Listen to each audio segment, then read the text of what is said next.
Bonjour madame, ça c'est mon projet de chimie. Pour commencer, je vais te parler pour les changements physiques. Il y a 3 états de matière, le solide, le liquide et le gaz. Les états peuvent être changés entre eux. Pour commencer, le liquide et le solide et la solidification, et le liquide et le gaz et la vaporisation. Deuxièmement, le gaz et le liquide et la liquéfaction, et le gaz et le solide et la condensation. Dernièrement, le solide. Le solide et le gaz et la sublimation, et le solide et le liquide et la fusion. Je vais représenter les états avec des monnaies. Le solide regarde comme ça car les molécules sont proches et denses et ils ont forme. Maintenant, nous allons changer les solides à un liquide.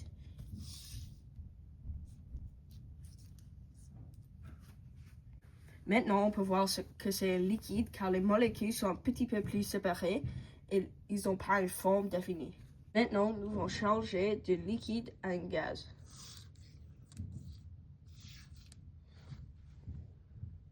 On peut voir que ceci ici c'est un gaz car toutes les molécules sont séparées. Ma équation est le sulfate de cuivre plus le carbonate de sodium qui égale le carbonate de cuivre et le sulfate de sodium. Pour représenter le cuivre, j'utilise un cercle, le soufre est un carré, l'oxygène est un triangle, le carbone est un cercle noir et le sodium est un trapèze. Ça, c'est l'image que j'ai créée. Ça, c'est le sulfate de cuivre. Ça, c'est le carbonate de sodium. Ça, c'est le carbonate de cuivre. Et ça, c'est le sulfate de sodium. Maintenant, je vais représenter l'équation avec des objets. Pour représenter le sulfate de cuivre, j'ai utilisé une pièce de 25 sous pour le carbone, 3 pièces de 1 sou pour l'oxygène et 2 pièces de plastique pour le sodium.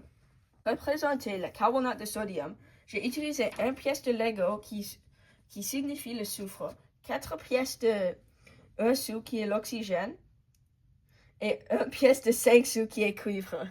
Pour représenter le carbonate de cuivre, j'ai utilisé 1 pièce de 25 sous pour le carbone, 3 pièces de 1 sou pour l'oxygène et 1 pièce de 5 sous pour le cuivre. Pour représenter le sulfate de sodium, j'ai utilisé 1 pièce de Lego qui représente le soufre, 4 pièces de 1 sou qui représentent l'oxygène et 2 pièces de plastique qui représentent le sodium. Maintenant, je vais expliquer les changements dans la vidéo. En premier, on peut voir qu'il y a du gaz qui fond, ça montre un change de température. Il y a aussi une création de précipites. Finalement, je vais expliquer les types de matières au niveau chimique. Pour commencer, je vais parler d'un atome et d'une molécule. On peut voir ici, un atome est une singulière pièce de matière, représentée ici par une pièce de 1 sou. Et c'est le plus petit que possible. Une molécule, représentée par une pièce de 1 sou et une pièce de 5 sous, est un petit peu plus grand et fait de multiples atomes. Maintenant, je vais parler d'un élément et un composé. Un élément est une molécule qui est créée de la même type d'atome et un composé est créé avec multiples types d'atomes. Maintenant, je vais te parler d'une substance pure. Une substance pure est une substance avec la même molécule, représentée par le groupe de 1 sou, et un mélange est une substance qui est faite de multiples types d'atomes, qui est représentée par une pièce de 5 sous et une pièce de 1 sou. Merci pour écouter mon projet de chimie.